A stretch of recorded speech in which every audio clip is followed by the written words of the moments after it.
اللہ وبرکاتہ۔ میں ہوں آپ کے ساتھ آپ کا میزبان محمد مستفیض کاشفی۔ استقبال ہے آپ کا ہمارے یوٹیوب چینل AHI میڈیا پر۔ ناظرین کرام، جیسا کہ آپ جانتے ہیں ہم نے ایک سلسلہ شروع کیا ہے سوالات و جوابات کا۔ اسی سلسلے کی آج تیسری قسط آپ کی خدمت میں لے کر کے آئے ہیں۔ آج پھر کچھ احباب نے ہم سے سوالات معلوم کیے ہیں جن سوالات کے جوابات جاننے کے لیے ہمارے ساتھ ہیں جامعۃ الشیخ کے دارالفتہ کے مفتی حضرت مولانا مفتی عطاء الرحمن جمیل قاسمی نانوتوی، جو کہ صدر ہے انجمن حمایت اسلام کے۔ حضرت مفتی صاحب، استقبال ہے آپ کا ہمارے یوٹیوب چینل پر۔ بہت شکریہ مفتی صاحب۔ محمد شوقین بحیرہ سندل سنگھ سے معلوم کرتے ہیں کہ حالت نماز میں چنگم یا ٹوفی منہ میں رکھنا کیسا ہے؟ السلام علیکم ورحمۃ اللہ وبرکاتہ۔ بسم اللہ الرحمن الرحیم، نحمدہ ونصلی علی رسولہ الکریم، اما بعد۔ ناظرین کرام، بھائی محمد شوقین کا سوال یہ ہے کہ نماز کی حالت میں منہ میں چنگم رکھنا، ٹافی رکھنا یا کوئی بھی کھانے پینے کی شے رکھنا، کیا اس سے نماز ہو جاتی ہے یا نہیں ہو جاتی ہے؟ اس کا سیدھا جواب یہ ہے کہ ٹافی یا چنگم اگر منہ میں رکھتے ہیں تو نماز فاسد ہو جاتی ہے، اس حالت میں نماز نہیں ہوتی ہے۔ نماز سے پہلے اگر آپ نے کوئی چیز منہ میں رکھی ہوئی ہے اور وہ چنے سے کم ہے، بہت مختصر ہے، اسے آپ نگل لیتے ہیں تو نماز ہو جاتی ہے۔ لیکن اگر وہ چنے کے برابر ہے یا اس سے زائد ہے تو نماز فاسد ہو جاتی ہے۔ سمجھنے کی بات یہی ہے کہ نماز سے بہت پہلے بالکل قریب میں کسی چیز کا کھانا پینا یہ درست نہیں ہے، اور حالت نماز میں تو اگر آپ تل برابر بھی کوئی چیز اٹھا کر منہ میں لیتے ہیں تو نماز فوراً فاسد ہو جاتی ہے۔ نماز اللہ تبارک و تعالی کے لیے ہے، اخلاص کا تقاضا یہی ہے کہ انسان دیگر وہم و خیالات پر بھی توجہ نہ ڈالے، کھانا پینا تو بہت دور کی بات ہے۔ مفتی صاحب، ایک دوسرا سوال ہمارے دوست عبدالرحمن گندے والے سے معلوم کرتے ہیں کہ اسکول کالج میں جو اسکالرشپ طلباء کے لیے آتی ہے، کیا اس کو اسکول یا کالج یا ذاتی طور پر استعمال کر سکتے ہیں؟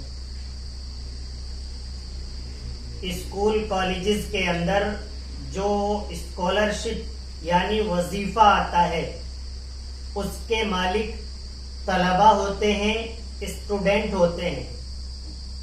ان کی اجازت کے بغیر اسکول مالکوں کا اپنے لیے اس رقم کو استعمال کرنا یا مدرسے کے لیے اس رقم کو استعمال کرنا جائز نہیں ہے۔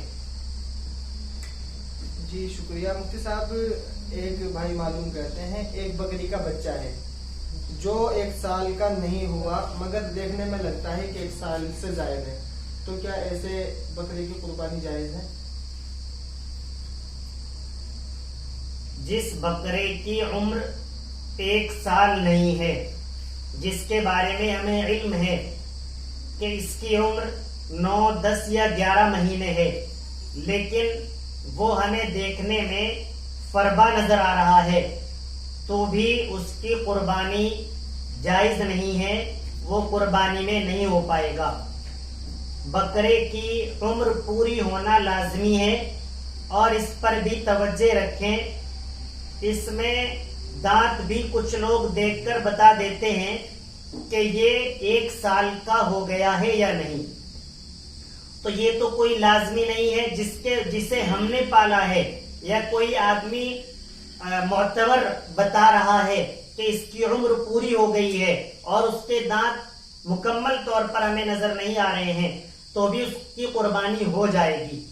لیکن جو ان کو فروخت کرنے والے ہیں ان پر مکمل طور پر اعتبار کرنا بھی درست نہیں ہے، آپ اپنے اعتبار سے اس بکرے پر غور کریں، وہ دانت کے ذریعے ہو یا کسی بھی ذریعے ہو، کہ یہ 1 سال کا پورا ہو گیا ہے یا نہیں۔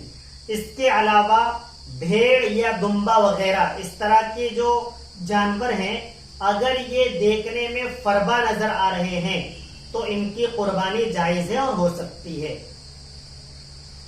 جی مفتی صاحب، ایک ہمارے عزیز ہیں مولانا اسرار کاشفی، وہ معلوم کرتے ہیں کہ نکاح پڑھانے کا ہدیہ نکاح خواہ کا ہوگا یا امام کا؟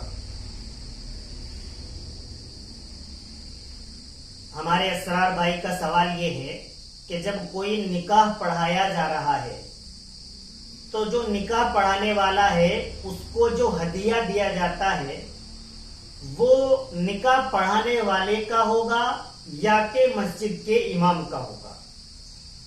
تو جو گزشتہ ادوار کی کتب اور فتاوی ہیں ان میں مسئلہ یہی لکھا ہے کہ یہ جو رقم ہوگی یہ نکاح پڑھانے والے کی ہوگی، اور فتویٰ بھی اسی چیز پر ہے کہ رقم نکاح پڑھانے والے کی ہوگی، لیکن امام کو آج کل کے دور میں طے کر کے بھی رکھا جاتا ہے کہ نکاح کی جو رقم ہوگی وہ آپ کو دی جائے گی۔ تو اس تعلق سے نکاح خواہ کو اور کمیٹی کو اگر یہ خیال آئے کہ یہ ایک اعتبار سے امام کا بنتا ہے تو امام کا خیال رکھنا بھی بہتر ہے اور امام کو دے دینا بھی بہتر ہے۔ جی مفتی صاحب، چھٹمل پور سے مولانا سرور عالم قاسمی سوال کرتے ہیں کہ قرض خواہ مقروض کو کتنی مہلت دے؟ مولانا کا بہت اہم سوال ہے مولانا سرور عالم قاسمی۔ آج کل قرض دینا لینا یہ عام ہے اور ہونا بھی چاہیے۔ نبی کریم صلی اللہ علیہ وسلم کی احادیث میں قرض دینے کا بہت بڑا اجر آیا ہے اور پھر اس کو مہلت دینے کا بھی اجر آیا ہے۔ یہ بھی لکھا ہے کہ جو لوگ قرض دے کر مقروض کو مہلت دیتے ہیں تو اللہ تبارک و تعالی ان لوگوں کو اس رقم کے صدقے کا ثواب عنایت فرماتے ہیں۔